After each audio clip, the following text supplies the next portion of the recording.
Jumpa lagi dengan saya Ros Perwita di channel The Investor, channel yang mengupas tentang dunia saham.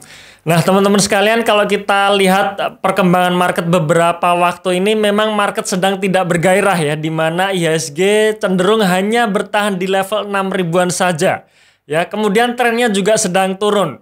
Artinya rata-rata saham memang mengalami penurunan tren. Nah, ketika market sedang mengalami penurunan tren, sebenarnya disinilah kita bisa melihat atau kita bisa mencari peluang untuk menemukan perusahaan-perusahaan bagus yang harganya sedang murah. Dan di video ini saya ingin share mengenai saham-saham yang saya katakan tadi, di mana perusahaannya bagus dan harganya sedang murah-murahnya.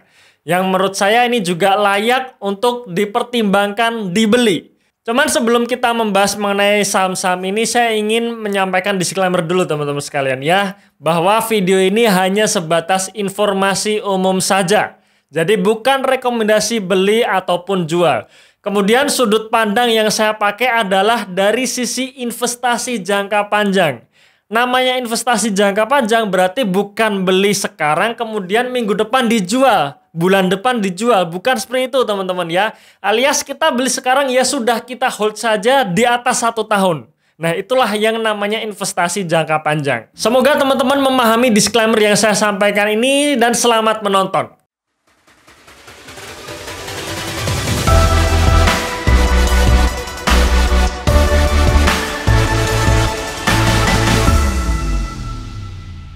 Mumpung murah, saatnya koleksi saham undervalue. Nah, sebelum kita membahas saham-saham ini ya, kami ingin menyampaikan lagi ya bahwa kami mengadakan program online course Value Investing Mastery. Ya, dimana kalau teman-teman mengikuti program ini ada beberapa fasilitas yang teman-teman dapatkan ya. Yang pertama adalah akses video pembelajaran mengenai konsep value investing tanpa batas waktu. Jadi teman-teman cukup investasi sekali dan bisa mengakses video ini seterusnya. Ya, insya Allah sepanjang The Investor masih ada, sepanjang saya ada di dalamnya, teman-teman bisa selalu mengakses video ini tanpa batas waktu dan akan terus diupdate. Kemudian yang kedua, teman-teman juga akan mendapatkan gratis 35 watchlist stock undervalue dan ini juga akan diupdate setiap bulan. Yang ketiga, teman-teman bisa mengikuti webinar value investing secara gratis setiap kali diadakan ya. Dan yang keempat, ada supporting grupnya. Jadi ketika teman-teman ingin diskusi dengan saya langsung, teman-teman bisa menanyakan pertanyaannya di supporting group ini. Nah, kami juga ingin menyampaikan lagi jadwal webinar kami di bulan April ini ya. Yaitu ada 2 agenda. Yang pertama adalah temanya membedah laporan keuangan perbankan dan industri keuangan ya, yang rencana insya Allah kita akan adakan tanggal 17 April jam 1 siang. Kemudian yang kedua ada tema membeli saham murah dan menyusun portfolio yang ideal. Rencana akan kita adakan tanggal 27 dan 28 April jam 8 malam. Nah, bagi teman-teman yang mengikuti online course Value Investing Mastery, teman-teman bisa mengikuti 2 agenda ini secara gratis. Ya, dan bagi teman-teman yang bulan kemarin mengikuti webinar value investing, teman-teman juga bisa mengikuti agenda yang kedua ini ya. Yang kedua ini tanggal 27 dan 28 April ini juga secara gratis ya. Bagi teman-teman yang belum mengikuti program ini, silahkan daftar melalui website kami www.theinvestor.id atau langsung klik linknya di dalam deskripsi di video ini.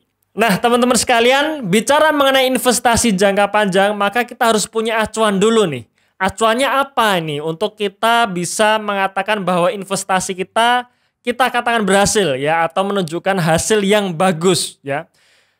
Tidak lain dan tidak bukan adalah dengan mengalahkan inflasi dan juga market ya, karena yang namanya investasi adalah bagaimana kita menyimpan dana tetapi tidak tergerus oleh inflasi. Ya, dan yang kedua adalah bagaimana investasi kita bisa mengalahkan IHSG, artinya pertumbuhan portofolio kita bisa lebih tinggi dari market atau dari rata-rata pergerakan harga saham di bursa. Nah, maka 2 hal ini ya, yaitu inflasi dan IHSG inilah yang menjadi acuan kita sebenarnya.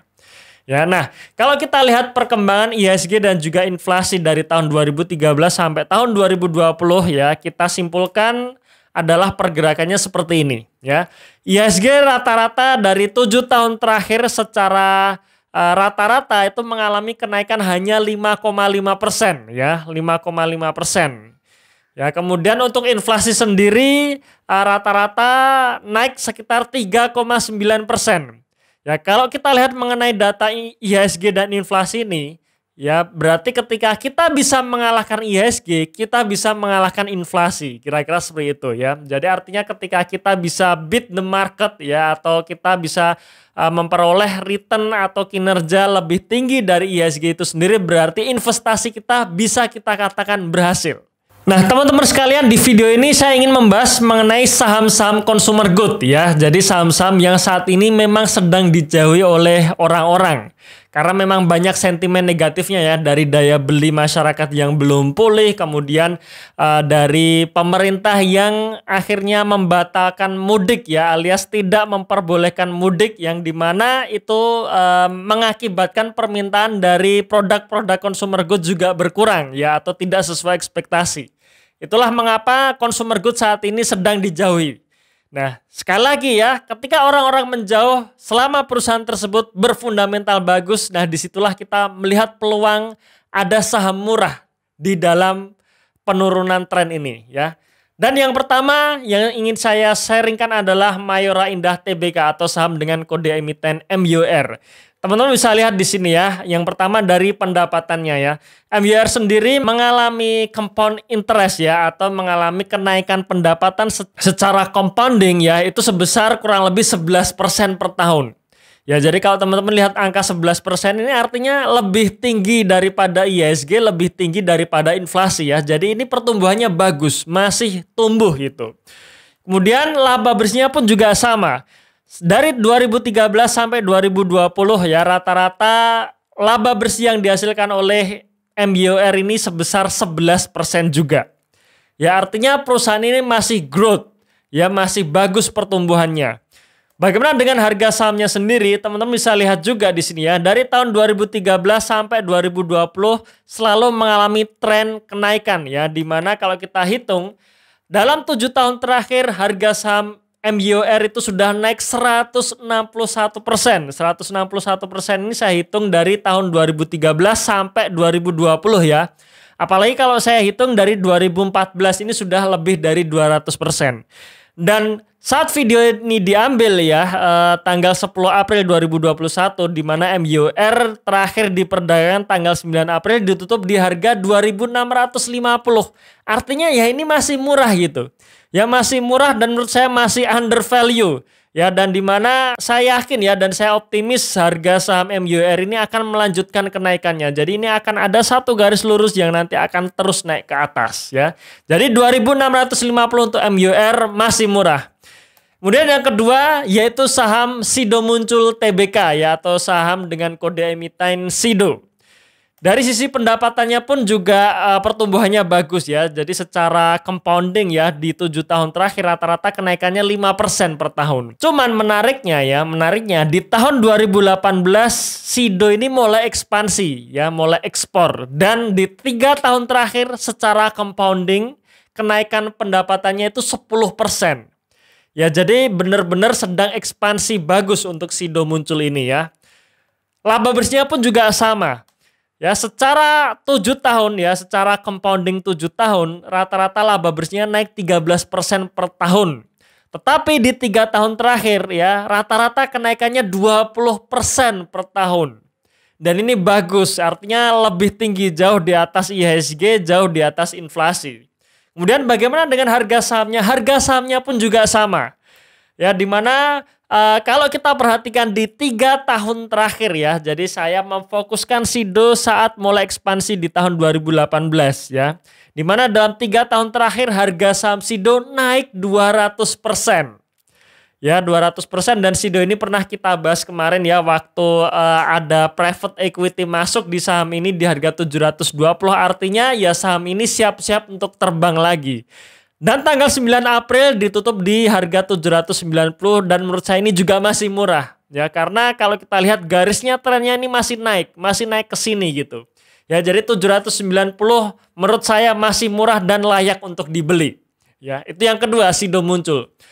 Kemudian yang ketiga ini ya juga saham kontroversi lainnya ya, dan menurut saya ini juga menarik dan layak untuk dikoleksi ya, yaitu Indofood CBP atau ICBP. Secara pendapatan ya, pendapatannya juga menarik ya, dengan pertumbuhan pendapatan di 7 tahun terakhir naik sekitar 9% per tahun secara compounding. Ya, artinya apa? Artinya kenaikan pendapatannya lebih tinggi dari inflasi maupun dari IHSG itu sendiri. Ya, artinya orang-orang yang makan Indomie lebih banyak ternyata ya. Kemudian laba bersihnya ya, laba bersihnya pun juga sangat menarik sekali ya. Dimana di 7 tahun terakhir ya, secara compounding rata-rata laba bersihnya naik 17%. Menariknya lagi, di akhir tahun 2020 kemarin, ICBP berhasil membukukan laba naik 31% dibandingkan tahun 2019 kemarin. Jadi ada kenaikan laba yang signifikan di akhir tahun 2020 kemarin. Bagaimana dengan harga sahamnya? Ini yang menarik ya. Saham ICBP ternyata di tahun 2020 kemarin turun dan dilanjutkan penurunan di tanggal 9 April 2021 ya. Nah, sebenarnya kalau kita hitung dari tahun 2013 sampai 2019, harga saham ICBP ini sudah naik 119% ya, dan ini juga di luar dividen ya. Ngomong-ngomong, yang tadi 2 saham tadi itu juga di luar dividen. Jadi kalau kita tambahkan dividennya berarti hasilnya lebih besar lagi ya. Sama dengan ICBP ini juga di luar dividen, dalam 6 tahun naik 119%. Nah, bayangkan teman-teman sekalian ya, ketika kita menemukan perusahaan yang laba bersihnya naik signifikan, sedangkan harga sahamnya turun, ini benar-benar murah menurut saya. Ya, murah, dan ini potensinya bisa akan naik lebih kenceng lagi ketika nanti ada sentimen yang positif masuk di ICBP ini. Memang rata-rata orang sedang menjauhi ICBP ini karena faktor hutangnya yang membesar ya, dari yang membengkak ya. Nanti di video selanjutnya kita akan bahas detail lagi mengenai fundamental ICBP. Tapi yang jelas ya, menurut saya pribadi, harga di bawah 9.000 ICBP harga yang murah gitu ya. Jadi harga di bawah 9.000 untuk ICBP harga yang menurut saya sangat murah ini. Oke, ini mengenai ICBP. Kemudian yang keempat adalah Unicam Indonesia ya, atau saham dengan kode emiten UCID. UCID ini pernah kita bahas beberapa waktu yang lalu ya, dan saya juga menjagokan UCID ini akan menjadi salah satu saham bagger ya. Bahkan saya mengatakan ya, dan menurut pandangan saya UCID ini adalah seperti SIDO sebelum tahun 2018. Kenapa? Kita cek ya. Dari sisi pendapatan secara CAGR hanya tumbuh 5% per tahun. Tapi ini untuk 4 tahun terakhir ya. Kemudian dengan laba bersihnya ya, laba bersih dari UCID ini yang menarik. Di mana secara compounding itu naik 76% per tahun. Nah, kenapa bisa naik signifikan laba bersihnya? Karena UCID bisa mengurangi hutang-hutangnya, alias hutang-hutangnya dikecilkan ya, membuat laba bersihnya naik signifikan. Nah, sekarang bagaimana dengan harga sahamnya? Nah, harga saham UCID sendiri baru IPO ya, baru IPO tahun 2019 kemarin, jadi kita tidak bisa melihat historisnya. Tetapi yang menarik adalah secara year to date, secara akhir tahun 2020 sampai sekarang ya, artinya dalam waktu 3 bulan harga sahamnya sudah naik 14%. Ya, 14% naik selama 3 bulan. Itu instrumen investasi apa yang bisa memberikan yield sedemikian besar dalam waktu singkat ini gitu ya. Jadi UCID ini bagus sekali menurut saya. Dan trennya sedang naik ya, berbeda dengan CBP yang tadi trennya masih turun ya. Kemudian saham-saham yang lainnya di mana MUR dan juga SIDO sedang sideways. Nah, UCID ini sudah naik duluan. Nah, makanya di video kemarin ya, saya juga menjagokan UCID ini menjadi salah satu saham yang akan bisa menjadi bagger di 1-2 tahun ini gitu. Karena memang trennya ini juga sedang naik ya. Nah, teman-teman kalau pengen tahu detail mengenai UCID, silahkan teman-teman nonton lagi video saya yang kemarin yang judulnya adalah potensi cuan besar di saham popok ya. Silahkan teman-teman nonton lagi. Kemudian yang terakhir adalah Unilever Indonesia. Nah, Unilever Indonesia memang dulu digadang-gadang adalah saham yang paling sempurna, di mana pertumbuhannya bagus, harga sahamnya juga bagus. Tetapi ternyata untuk beberapa tahun ini kondisinya sudah berbeda ya. Kalau kita lihat pendapatan dari Unilever ya secara CAGR naik 5% ya dalam 7 tahun. Ya dalam 7 tahun naik 5% per tahun. Artinya kenaikannya sudah di bawah ISG, kenaikan dari pendapatannya ya. Tapi untuk inflasi masih mengalahkan. Tetapi di 3 tahun terakhir ya pertumbuhannya hanya 1%. Ya jadi pertumbuhan pendapatan Unilever ini lebih rendah daripada inflasi. Ya artinya pertumbuhannya sudah mentok kira-kira seperti itu ya. Kayaknya sih sudah mentok gitu. Laba bersihnya pun juga sama. Ya laba bersihnya juga sama. Jadi secara CAGR hanya tumbuh 4% per tahun. Dan di 2 tahun terakhir secara compounding itu turun 11% ya. Karena ini ada penurunan signifikan dari 9,1 ke 7,3 triliun. Tapi intinya di 2 tahun terakhir ini laba bersihnya turun. Ya laba bersihnya turun yang menyebabkan harga sahamnya pun juga ikut turun ya, trennya turun. Nah, cuman di Unilever ini menurut saya pribadi teman-teman sekalian, ketika penurunannya ini sudah kelewat batas, ya ini sudah murah gitu. Ya sudah murah dan bisa mantul di harga 6.475 ya diperdagangkan di penutupan perdagangan tanggal 9 April kemarin. Ini sama dengan harga saham Unilever di tahun 2014. Ya, jadi menurut saya ini murah gitu. Jadi walaupun Unilever saat ini sudah tidak bisa dikatakan sebagai growth company lagi karena laba bersihnya turun, tapi ini penurunannya sudah terlewat murah menurut saya. Dan ketika nanti ada sentimen positif masuk ke sektor consumer good, tetap saya meyakini saham Unilever ini akan bisa naik lagi. Ya, akan bisa naik lagi ya. So untuk Unilever saya tetap melihat Unilever ada potensi naik di tahun 2021 ini saat sentimen dari consumer good masuk. Nah oke, itu sekilas 5 saham dari sektor consumer good yang menurut saya saat ini sedang murah-murahnya teman-teman sekalian ya.